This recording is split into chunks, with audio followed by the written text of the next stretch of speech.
know, like the Muppets. It's basically like that, but also with an awful microphone. So just try and understand it. It's not possible. Okay, so we have actually started the game. So hopefully we should be able to commentate on a thing that is not questions. Well, that is definitely the general consensus and the idea here. People calling out on intellectual property. It is intellectual playground. This is something that Pulse does struggle with from time to time. He gets confused with the team names. Yeah, I don't even know why I said that. Like, because you've got team property that we've cast a lot as well. So I guess you're meshing the two together. That doesn't even make sense. What was I thinking? I'm an idiot. But either way, we're in Champion Select Picks and Bans, so we are going to be spectating over the stream, so there's going to be a slight delay. But the band champions so far are Kasten and Shyvana. Yeah, we'd love to give you some analysis on if there's going to be any targeted bans, if, you know, someone particularly carried the last game, but we are completely in the dark here. All we know is that SK Gaming won game number 1. And we are now into game 2, of course, in this best of 5. So at least this time around is going to be banned. That slipped through the cracks last time around, and Dr. Mundo going to be banned as well. So as we were saying before, Mundo, Shyvana, just super, super strong tanky champions right now, right at the top. And of course, they're going to be banned out. Yeah, indeed. We did see in the first game that was actually remade, SK picked up Kasten and then was banned out when we had the remake. Shyvana and Mundo were champions you just do not want to let through because they're so strong right now in terms of just being tanky. They do very similar things that we mentioned during the break. And Elise is, well, she's just one of a very solid jungler. It's very difficult to do anything against Elise because she has so many different things she can do. She doesn't have to go down a particular route. For example, if you pick like a Moo jungle, then you just have to farm and you go for your early ganks, then you can't until 6. Whereas Elise, she can just do everything whenever she wants to. And these are actually identical bans, barring the Elise, which I believe was Lucian last time around. So that is going to leave the AD carry free here. To be completely honest, I'm not too sure if Candy Panda does play a lot of Lucian. Not had a chance to spectate him very much recently, of course, with the LCS relegation stuff they've been playing. But it wouldn't surprise me if he was. I mean, he plays a crazy good Jinx, plays a crazy good Vayne, Ezreal. He's pretty much proficient on every single AD carry, so I'm just curious here if he's going to go with a comfort pick or maybe Lucian because of just how damn strong he is right now. Yeah, I would be surprised if Candy Panda didn't play Lucian, because that's basically part of every AD carry's arsenal right now because he is so incredibly good. But you're right, he might just go for a comfort pick, but at the same time, when you pick Lee Sin first, especially when Lucian's open, it's like saying, well, you have to pick Lucian, even though you're not as competent on him, or we're going to take him and our AD carry is. We don't know if that's necessarily the case here, but it's something to keep in the back of their minds, and it looks like they're staying away from the Lucian pick right now anyway, and they are hovering over the Vi and Renekton. Well, Renekton is Freddy122's main character at top, so it does not surprise me in the slightest to see that one coming about. Svenskerin's played a lot of Vi as well, so these are comfort picks right now, but on the flip side, a character we actually haven't mentioned today, Pulse, and is definitely up there, is Olaf. And he fulfills a very similar kind of role as the likes of Shyvana and Dr. Mundo. Hyper tanky, going onto the back lines, very difficult to get rid of with that Ragnarok and Ghost if you so choose. Or the Talisman of Ascension, I nearly called it the Shurelya's Reverie, I still need to get that one out of my mind. But he's very difficult to escape from, and he fulfills a very similar kind of role. Yeah, before we had the item changes and new items coming in, Olaf was seen all the time. But since that happened, and since Talisman of Ascension is something you pick up now instead of Shurelya's, people have kind of moved away from Olaf and more consistent picks like Rengar, like Renekton, and it looks like Rengar might just be picked anyway. If Rengar's on the field, and so is Olaf, you're probably going to pick Rengar. He's a much more consistent pick, and more than likely they'll take him. In fact, they're going to swap up to the Sona alongside the Vayne. A little interesting. Candy Panda was playing Vayne last game. So again, you've got this kind of back and forth exchange between two teams because last game Renekton was played by Intellectual Playground. So they're switching these characters up. Santorin was using Lee Sin last time around, but again, this is respect to both teams coming through. They're like, okay, Candy Panda's Vayne is insanely strong. We don't want him to play that again. We'll pick it away from him. The Sona pickup alongside that's very interesting. Going to go for a lot of CC there at the bot lane, and of course sustain as well if they don't switch this one up. And also, of course, Sona on the flip side is very good at harassment, so if they go for that 1v2 lane switch up, you can see the same kind of thing. Candy Panda locking in Jinx does not surprise me in the slightest. He is so good with Jinx. Yeah, and Jinx is a very strong champion right now. So, yeah, we're also going to see the Annie. That's a really, really strong lane. And, like, Annie is very good on the defensive, so is Jinx with Flame Chompers. If you're on the aggressive, then you're basically locking them in place for at least 4 seconds with Flame Chompers and the stun combined. It basically forces fight, or if they don't want to fight, then they just disengage. It's so, so strong. Their problem is their lack of mobility, and therefore Lee Sin can capitalize on that. But in the straight-up matchup, they should, quote-unquote, win. Like, they should. But, like, okay, we said this was an interesting pick. We said, oh, that's odd, they're picking Sona with Vayne. Well, why is that? Because Sona is typically an aggressive support. Vayne is a AD carry who wants to be defensive in lane. She wants to farm out. And one of the reasons why Vayne was amazing like a couple months ago, is before she had the nerf, was because she could be aggressive in lane, and then she had a good early game, mid game, and then she was strong late game. But is still weaker in the early game. That's her main issue. I do worry though if they're going to go for these 2 versus 2 bot lane matchups here for Intellectual Playground, because if Annie gets 1 stun off on Sona, the follow-up burst damage from Jinx and Annie is astronomically big. Sona will die very quickly.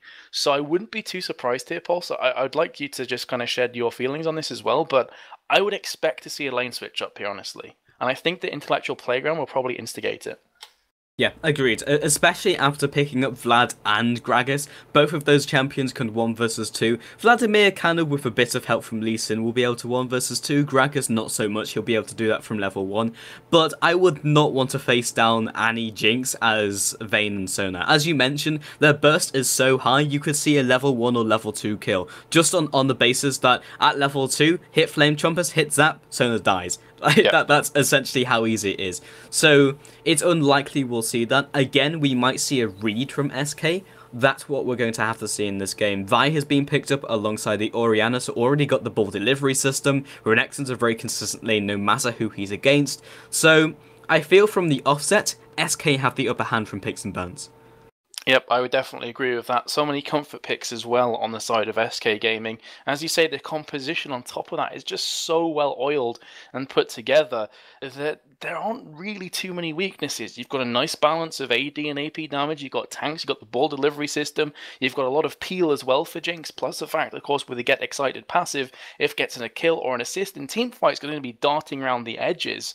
Yes, though, if you look on the opposite side, their scaling is insanely good with Vladimir and Vayne, with Gragas as well, but it comes to that point, can they get to the late game against this SK lineup? Because it's going to be quite difficult to do so. And if Vayne or Vladimir fall horribly behind in lane, they're probably going to end up losing. Yeah, I agree. It's a composition which I feel like SK is very strong early. They scale pretty decently into the late game, but mid game is really where they start to shine. Like, they can rotate really quickly, they can teamfight really well. Renekton is just incredibly good in teamfights. Jinx can just nuke down turrets. So they can easily take a mid game win. But Vayne, Vladimir, Gragas, like, hello late game. If you can get there, they will just gib your team. And in the sustained fight, they still win because Vladimir exists. And so does Vayne. So it's difficult to play against when you get to late game. If they itemize, if they are unharassed early, they win. And their displacement and disengage/engage potential with the Sona Crescendo and the Gragas Explosive Cask is massive. So they can kind of dictate the pace of these fights when they want to, where they want to. That being said, though, if you get a Vi jumping with Assault and Battery and the Vault Breaker, with the Orianna Shockwave on top of it, suddenly out of nowhere, someone can get insta-gibbed, and it's going to be very difficult, I have to feel, in those prolonged skirmishes right now, with Jinx in the mid-game, for Intellectual Playground to stand toe-to-toe. If it goes to late, though, that's where Vayne will start to shine. That's no longer going to be an issue. Yeah, indeed. Like, Jinx does a lot of damage, but no one is comparable really to Vayne. She just does so much damage, but Jinx still does destroy towers. So as long as they play the rotations correctly, there's still the ability to come back into the late game, especially if Orianna does well, because she'll still do a lot of damage, and if you hit that amazing 5-person ultimate, then great, especially when you have the lead in from Vi, but it's a lot less reliable than landing Vladimir Ties of Blood and Gragas ultimate, which is almost instant. So that's something that we can see, and I am unable to spectate. I'm not sure what it is on your end, but I am unable to get into the game. At the moment, it still says in champion select, so sometimes you have to wait till it says spectating, for me at least. So, yeah, he scared me a tiny bit there, False. I was like, oh god, please, not again. That would be horrific. People are saying in chat, because we're going to keep live, normally we go to a commercial break, but because we don't know what's going to happen with the spectating and such, we should probably just keep it live. So if we do have issues, we can just kind of fill in time as it happens. But people saying in chat, I did mention this previously, but Quaggan is Jez's, and the Destroyer is Fenskera, and they're playing on Smurf account. So they are playing, they don't have subs in, they don't have mercs in, it is actually the full SK lineup. Yeah, there's no subs in this game, it's just Smurfs, if you were confused about that. And we have 10,000 of you at the moment, and it would really suck if we can't get into the second game as well. Yeah, that's something that I'm really hoping is not going to be the case. I am waited with bated breath right now to right-click and spectate off Ruben. There we go. It just came up. Fingers crossed. Well, I'm trying to get through via Candy Panda, and that was not possible, so I'm going to try through Ralvin. It works. Mine still doesn't work. I think I'm gonna have to try and relog because it's not working on my end. Yeah, try the relog. Hopefully, there's not going to be any massive queues. All I can hear is Ruben singing in the background. It's quite off-putting. Regardless, it does work. So we're on the loading screen, ladies and gents. We are going to have some League of Legends action for you in the WePlay Invitational Grand Finale. Almost forgot because we've been filling so much dead time in here, Paul. So it's 1-0 to SK Gaming right now, and it's going to be Intellectual Playground playing up against them, who claim the scalps of KMT, who are the newly promoted LCS team from just a week or so ago, under a week I should say. So Intellectual Playground, they definitely have the skill to take down SK Gaming here, or at least take them into that 5th deciding game. Yeah, they may not have the name of SK, but they definitely have the skill, so we'll see how these guys face each other down. Please work. Oh, I can spectate through you. Fantastic. So GG. I might be a couple seconds behind, but it won't be an issue. No worries. Well, you've not missed anything as of yet. Only 30 seconds through on the Rift. And I'm going to be interested to see if our mystical kind of fortune-telling pays off here, Paulson, if we do have the lane switch-ups. I would be very surprised if Vayne and Sona go up against Jinx and also Annie, because Sona is going to have to walk on eggshells down there, especially when you're against Candy Panda's Jinx. He is so good mechanically on this champion. Yeah, to me it feels very suicidal to go against that lane, but at the same time, they might be reading a lane swap up. It's going to come down to the early information these guys can get, which is not something you can typically do nowadays because of how invades work. You generally don't go for an invade unless it's for information because you just can't afford to, because you can't place down wards. You don't want to be using those wards, especially when you need them defensively for lane. You can't afford to use your support wards because they're only going to have one now, because otherwise they're going to be picking up a gold item, so you just can't let that happen. As a result, you generally just use the early game to get information about your lane swap ups. Yep, and something that's been quite interesting to me recently as well here, Pulse, is that you're starting to see more supports running the likes of Doran's Ring, Doran's Shield. Would you just like to shed some light on why? Is it a case that they want to be more tanky and kind of more sustained in the lane rather than going for the gold per 10? Yeah, you can typically do two things. You can go for more wards, so you have the early vision, or you can be a little more aggressive with that, but the downside is always that you just don't have the gold items, so you don't scale as well. But by going Doran's Shield, it just makes you better at trading. It's as simple as that. It basically signals that you're going to be more aggressive and more in the face of your opponent. And there we go, the lane swap up. Not too surprising. No, it really isn't. For two reasons. One, Sona will die to Annie Jinx 100%. Second, Vayne likes free farm. As we were saying before, getting into the later stages of the game is what Vayne wants, what Niels wants in this game as well. So by doing so, Vayne is going to get free farm, going to be able to get every single last hit. This is just good all around for Intellectual Playground. So, this mid lane is basically the mid lane of Season 4. You have Gragas, you have Orianna. They are basically the two most common mid laners at the moment, and Orianna has a slight upper hand early game because she's ranged against Gragas, but towards mid game and towards like the level 6 area, they do very similar things in terms of damage, CC, and utility. So, up until that point, Orianna's going to have the upper hand, but Gragas won't really feel the pinch until later on into the game anyway. Yeah, so let's have a quick look around then. I don't expect a great deal to happen here in the early stages because of this lane switch up. That normally indicates, Pulse, that it's a case that junglers are going to be more preoccupied with keeping the towers alive rather than aggressively ganking. I would say, though, that as soon as Vladimir starts to hit level 4 or 5, the kill potential at bot lane is actually quite high with Lee Sin, because Lee Sin has a lot of early game damage, especially with the red buff, but instead is actually just going to be lurking around the shadows. Yeah, they have a lot of damage but no CC. That makes Vladimir a very bad ganking lane, and very early on he doesn't do too much. He'll need a little bit of help from Lee Sin to help him out. Yeah, they're going to be Tempest down, crippling on Nif, baiting that one out. Nif forced to flash away right there. And that's all off the back of them actually engaging. And now Gamble's been ignited, forced to Sanguine Pool. Here comes the first blood from Santrin. Will he be going down in retaliation though from Candy Panda? No, he won't. Gamble very nearly falling, and they pick up their second kill.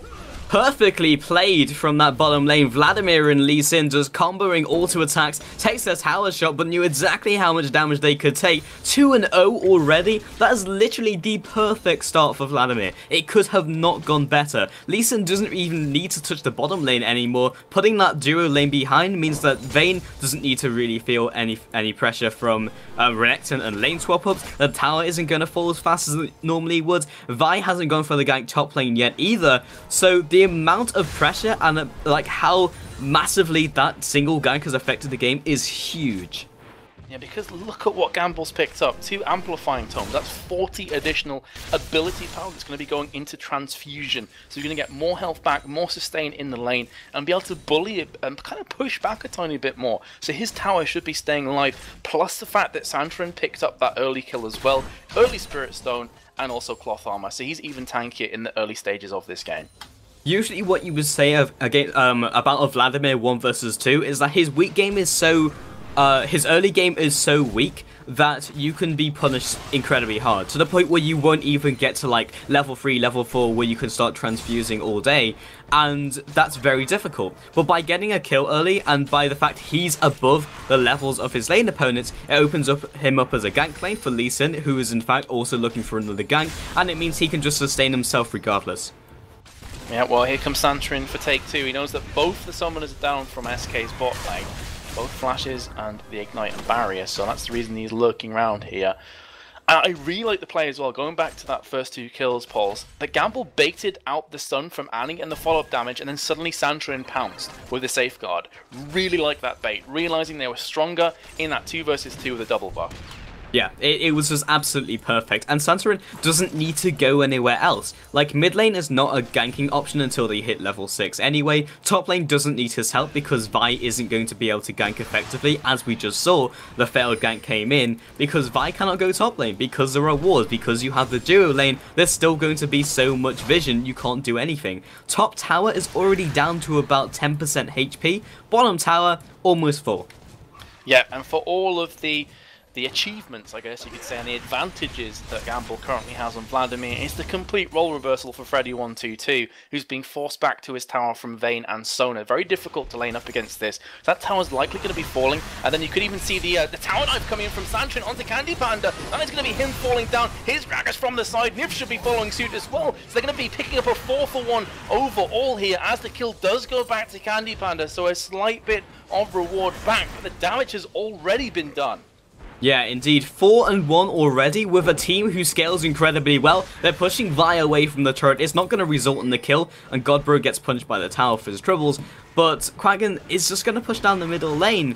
But when you're facing down a late game team and you have a mid game and early game composition, it's not good news. Svenskeren is going to be falling with the Sanguine Pool, the Troll Pool as many people call it, from Vladimir and the Hemo Plague as well to make it 5-1. And as expected, top tower was picked up, and now Vayne and Sona, the Vayne Pain train, is on track to bot lane. And it's going to be very difficult now for all of the early game weaknesses that we said about Vayne. Having that build reward at Cutlass and the sustain from Sona is now going to even things up.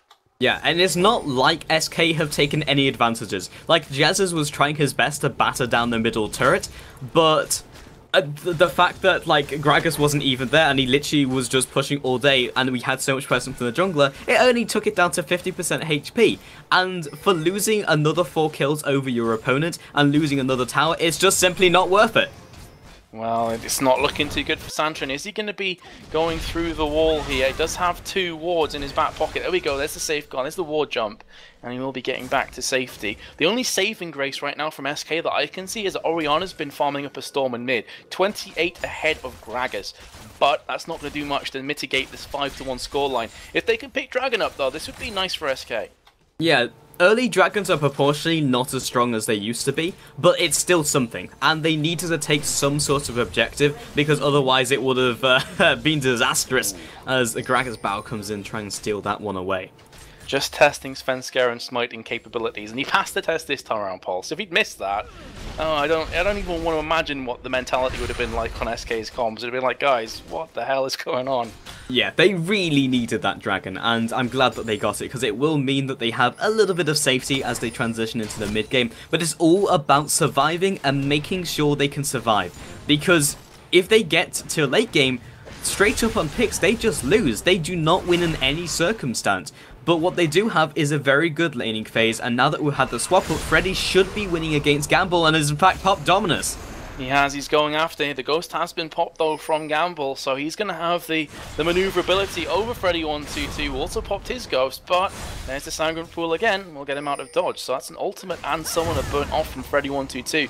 Going to make him quite vulnerable at top lane. He's not had the same kind of start as Vlad here. Yeah, like, Vlad still has to care about Renekton, but he burnt his summoners to get away from that one as well. But it still shows that the fact he's 3-0-2 is just really bad, because Renekton scales off proportionally because he's very good in laning phase, but Vladimir only gets stronger, and he hasn't had a bad early game, so it will eventually get to a point where he's able to 1 versus 1 Renekton, and I feel like Freddy122 is very, very aware of that, so they need something else to happen, and Oriana dying is not what they want.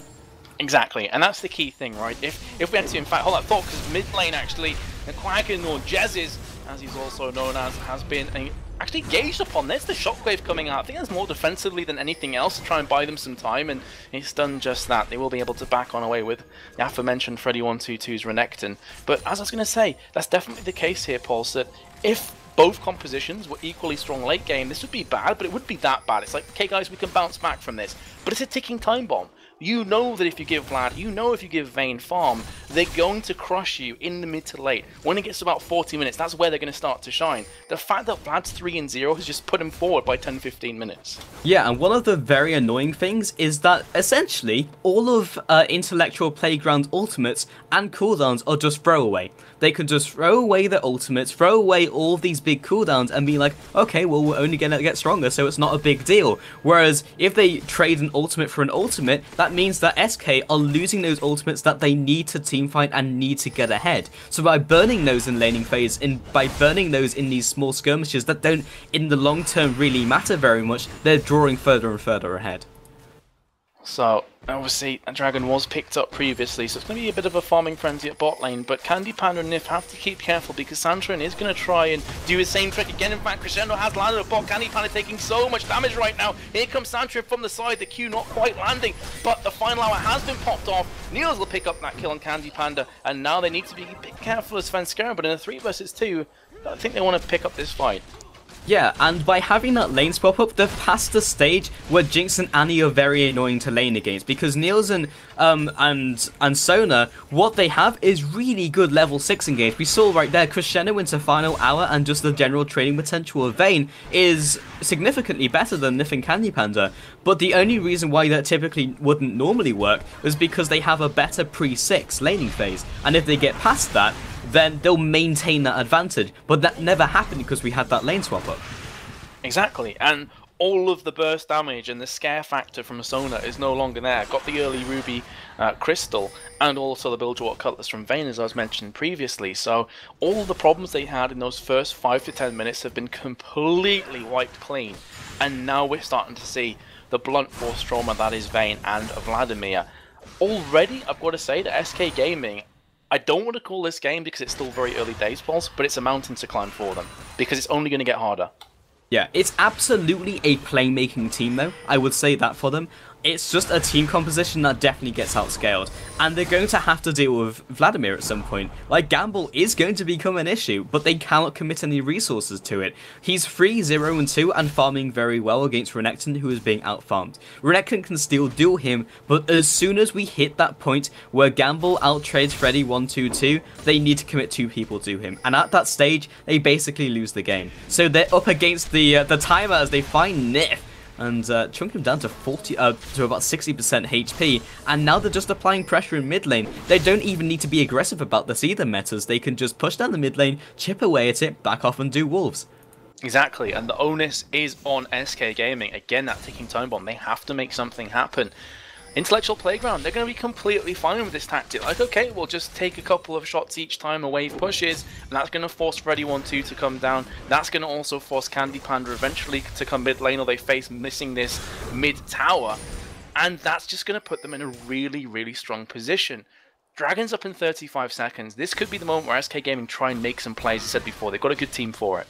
Yeah, and Orianna is out farming Gragas, which is great. They've both picked up the Athenes and Holy Grail, but because of the global gold, they're actually very similar in terms of their item build, so that has just kind of evened itself out as well. But if they do land a clutch 5-man shockwave, they have a very good team fight at this stage in the game, something that Intellectual Playground cannot forget.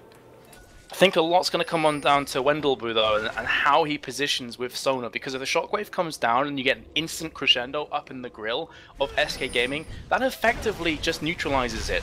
That being said, Svenskeren has just found himself a Lee Sin. Dragon is back up again and live, and you can see the Intellectual Playground, they're bullying this one. They realize they're stronger, and they're just going to assert this dominance. I almost feel like SK should have just gone for that engagement, because Dragon Pit is good because, one, you can create a team fight, but second to that, also got Jess is getting caught.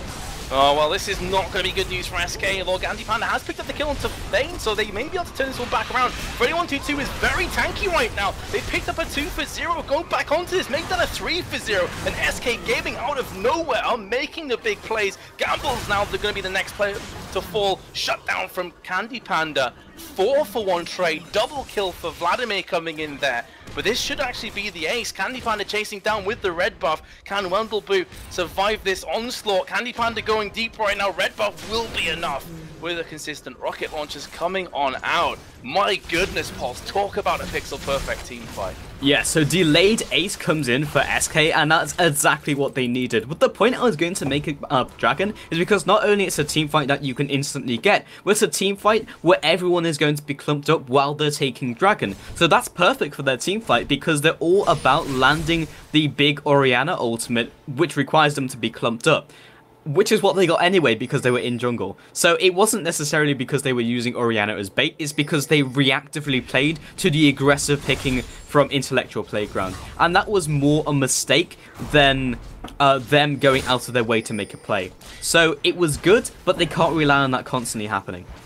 Yeah, and you can already see that Intellectual Playground are coming straight back again. Explosive cast just to cancel the Vault Breaker and to push SK backwards towards their own tower, not allowing this engage to come about. But that's allowing Freddy 1-2-2 to get some free farm at top, who has first picked the Spirit Visage as one of his items.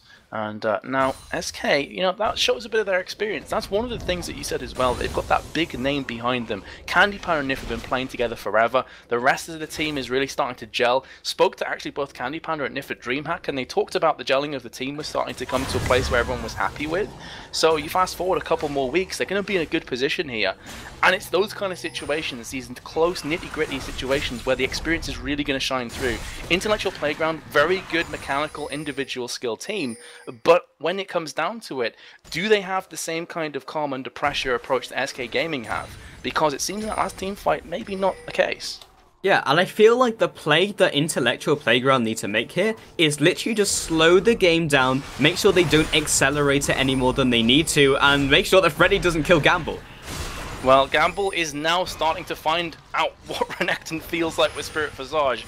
Not going to be able to pick up this kill. It's going to be very difficult for either of these characters to actually neutralize the other, but forces him backwards. Meanwhile, at bot lane, though, looks like they're going to try and pick up this tower. Yeah, so they want to slow it down, and as you said, they're very good individually, but they need to make those calls. Oh my god, that crescendo roaring through SK Gaming. Have he bought enough time? Beautiful tumble will actually get Niels out the way of the Super Mega Death Rocket. Now Wendelbu will be falling down to Orianna. So Jazz is picking up another kill. Meanwhile, in mid lane, Gragas has gone ahead and tried to even up the odds in terms of objectives, but momentum definitely in the side of SK Gaming. Yeah, indeed. The fact that they won that last team fight has allowed them to make so many different option plays, specifically just grouping up and making good rotations. And they might just take another tower off the back of this. Gragas is coming in from the side, but Jinx destroys towers. Gets excited as well. Let's the shockwave, and Lee Sin gets ripped through. Now going to be turning their attention onto Nee Godborov, who is going to be body slamming away. But that's 2 quick fire towers and a couple of kills on top of it from SK Gaming. And rewind just 3 or 4 minutes ago, Paul, so they look dead and buried, suddenly bouncing back with a vengeance, take the gold lead. And you've got to ask yourself, has Intellectual Playground just given SK too much? That 5-man ace has given them enough gold to push them into a place where they're strong. And now they're just taking towers, they're taking objectives, they're taking everything that they want. Godbro does have his ultimate, doesn't decide to go any further, doesn't have the damage behind him. But as long as SK keep making smart rotations and just finding themselves in advantageous fights, like 4 versus 3s, or even 3 versus 3s are good for them right now, then they can go near an objective and just, as long as they allow Candy Panda 5 seconds alone with the tower disappears.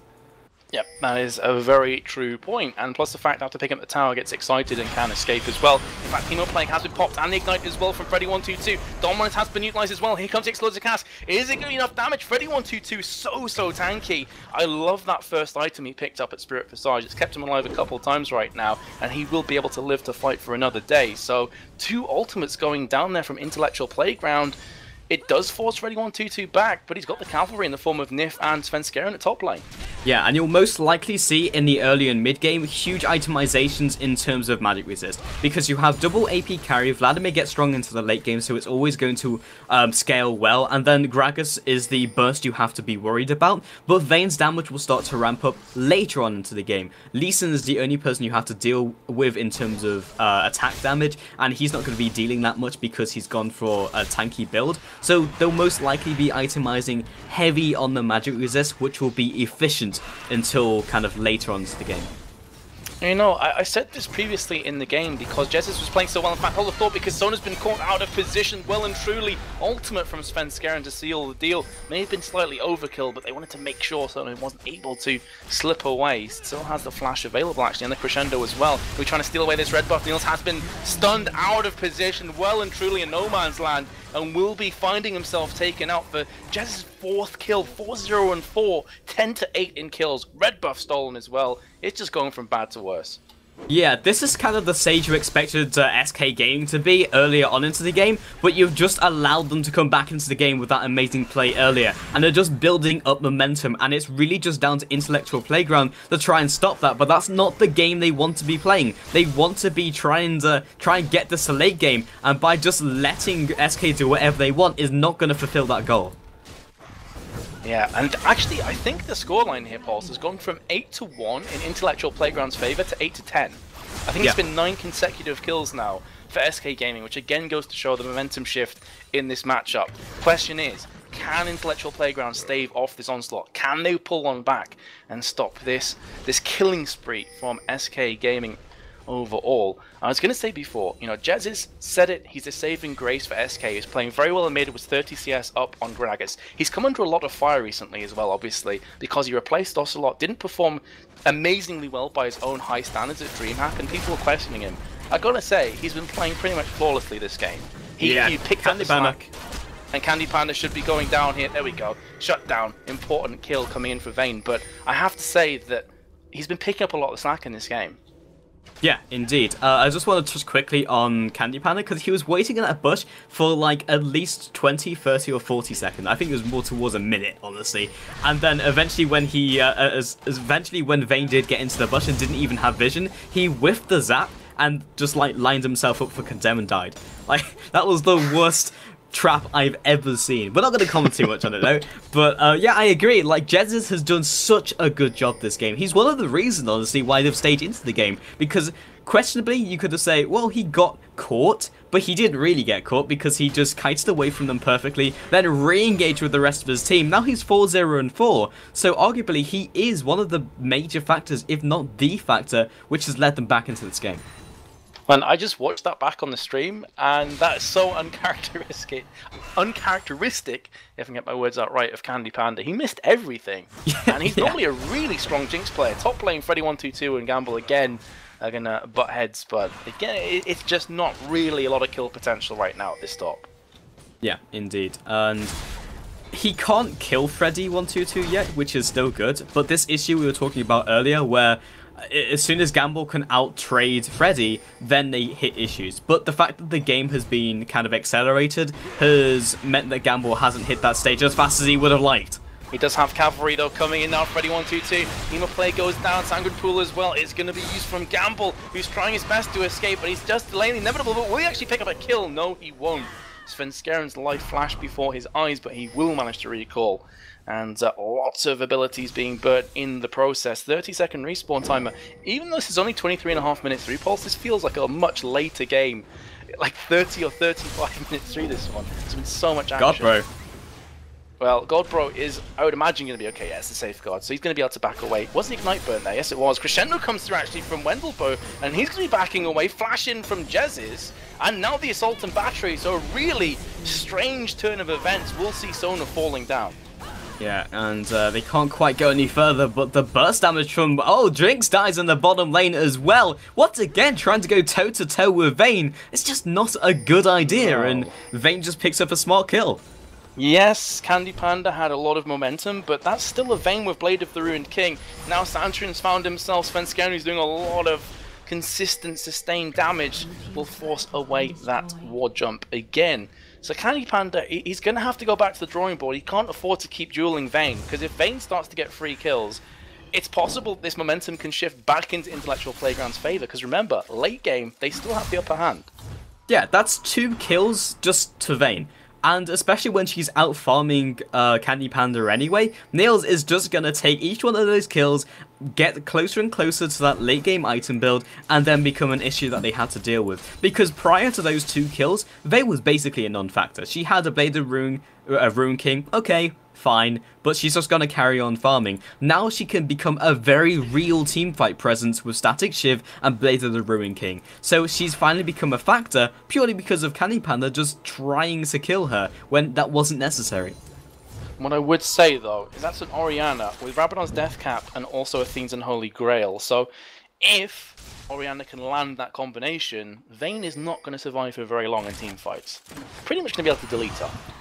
Yeah, that's true, and specifically when SK are going to keep looking for teamfights, that's basically their objective at this stage. Try and go for teamfight while the going is good. But Vladimir constantly split pushing, playing this very binary game where he just pushes and pushes and pushes, means they have to commit someone to him, and that someone has to be Renekton, which is arguably at this stage better in teamfights. But SK are still looking for these picks. They're still looking for teamfights because that's what they need to do. Intellectual Playground are playing this well. They're not getting caught in their own jungle. But it's only a matter of time. Well, is it a case SK are all bark and no bite though? That is the question right now from Intellectual Playground, because they're certainly puffing their chests out right now, SK Gaming, and they're putting on a bit of a show. They're like, all your jungle all belong to us, and there's nothing you can do about that. At some point though, Intellectual Playground, they're going to need to actually come up here and say, okay, let's go son, let's try and make something happen here. Because if they keep doing this, they're actually going to put themselves in a really bad position with no outer towers. Yeah, indeed. But as long as Intellectual Playground just hold on. We've said this time and time again, the late game composition is absolutely incredible. And if we stagnate for another 20 minutes, then he will eventually win. So SK, they're just looking for a kill. They're looking for something. And it might just be Dragon that they're looking for. Well, meanwhile, at top lane, you do have Gamble and Freddy122 again going at each other. Andrew and Omen has been added to the back pocket right now on Freddy. Dragon up in 2 seconds. And as you say, could very well be SK Gaming pouncing on top of this, because you look at the formation right now of IPG, they can't hope to defend this Dragon. They just simply do not have the men in the right places. They do not have the numbers to stave this one off. Yeah, and that will drop, and that was definitely the right play from Intellectual Playground. Like, they're trying to slow down the game, and by just giving an objective away and no one dying, then that's just going to do exactly what they want. No one dies, they can keep hold of their turret, and SK can't siege. They just can't against such good wave clear. Like, if they need wave clear in a pinch, Gamble comes in. If not, then Gragas clears it up along with Vayne and along with Sona. That's fine. So they cannot just group up as 5 and go for a tower. That's just not an option. And Intellectual Playground are making it very difficult for SK to take any more advantages. Well, it's going to be Vayne recalling up bot lane right now. How much gold currently residing in... Okay, 1.4k. So it's going to be building from the looks of things. Potential Last Whisper, potentially a GA. It's kind of a mixed match right now. In fact, deciding to cancel the recall and put down some more punishment on this bottom tower. And in doing so is actually bringing 3 players from SK Gaming down to bot lane. So Vayne doing a nice job here. Niels is just kind of being a pain in the backside. He's being a thorn in the side of SK Gaming. They've got Gamble pushing top, Vayne continuously pushing bot lane, and then the rest of them just residing in mid. And they're getting that all-important juicy farm. Yeah, and right now we're seeing Candy Panda just pick up the Bloodthirster, which is very, very common on Jinx. It's basically the only thing that Jinx will buy first item. Picking up the Static Shift because she's more of a mid-game AD carry and transitions very well anyway. And then the Last Whisper. So AD carries are hitting a very similar point, and Gamble once again going toe-to-toe with Freddy. Not sure if anything is really going to happen. It's just Groundhog Day. They've gone at this a number of times, but now it's got serious. I was about to say a curse word, but things just got real because both the Ignites go down, but again, they just kind of back on away. It's like, okay, we're pretty much even still, just testing one another. But still, you know, you got to say that Gamble is coming out ahead in terms of the fact he's constantly pushing top lane. Freddy122 is not getting any distance right now. He's not making any ground at top. It's something that SK still have to be aware of, but now they've started just itemizing generally, because Freddy isn't just getting to the point where he's just trying to deal with Gamble. Otherwise, he would have gone for another magic resist item, but he's also gone for the Randuins because he will inevitably go for a team fight, and he are trying to pull this slow collapse onto Gamble. Well, this happened last time as well, where Nif and Svenskeren just came to top lane and punished Gamble for residing in their side of the map for too long. He is going to feel the same effects as well, so he falls down for his 3rd death. Remember, he was 3-0 at one stage. Question now, are IPG going to try and trap out SK Gaming? Candy Panda takes quite a bit of punishment there from the barrel roll, courtesy of Godbro. But they are player downpour, so they can't afford to stay around for too long. Nif takes a lot of damage, but actually they're starting off on Baron. And the flash out of the ultimate means they won't get another pick even up to 4 versus 4. And that's a big ultimate. Arguably what their biggest ultimate that will be used to counter this Baron play. Crescendo also used. Yeah, it has been used. Vayne meanwhile is at bot lane trying to pick up this tower. So question is, can she manage to get this inhibitor? Sandsrin goes in, does buy Vayne a bit more time. Baron is finally going to go down as a very speculative barrel roll comes in from Godbro. If that had stolen Baron, I think it would have gone insane. But Vayne has managed to pick up this tower. Just a few more auto attacks will be the case. So Baron for 2 towers is going to be an inhibitor because Freddy122 has got back. How well can Intellectual Playground stymie this push? That's basically what it's going to come down to. But they also have Tibbers to try and take this down. And Freddy has found himself Niels. Beautiful condemn against Inhibit. That's going to buy Niels enough time to pick up this Inhib. That's the important part. Yes, you're going to fall, but you picked up the Inhibitor. Question now, can SK Gaming push down the middle Inhib of IPGs? There's the explosive barrel again landing on Nif, but not managing to pick up the kill. And with this Baron buff, they're going to have the health regen to keep sieging through IPG's poke. Yeah, how far can they go with this? Because they need an Inhibitor at the very least. Shockwave! Oh, absolutely decimating Gamble. Now they're going to turn their attention onto Godbro, who has the Ignite chucking down on him. Here comes the Super Mega Death Rocket. Good guy, Santrin will actually be catching that one right between the eyes, but saving the life of Godbro, who's now going to be rejoining the attack. 10 seconds left on Vayne. If they can weaken the likes of Candy Panda and Jezus enough, maybe Vayne can go huge right now. Has the ultimate available. They're probably going to lose the Nexus Tower or very close to losing. That being said, Svenskeren's taking so much punishment. Here comes Vayne. What can Niels do from this position? He's been absolutely destroyed from the side of SK. He has to back away. He got back to the fountain in time though. He's not going to be going back for take number 2 before being crushed down from SK Gaming, who are going to pick up this 2-0 in the grand finale of the well-played Invitational. That's going to be a kill, and then a tower, objective, and then the Nexus. SK all off the back of that Baron. Intellect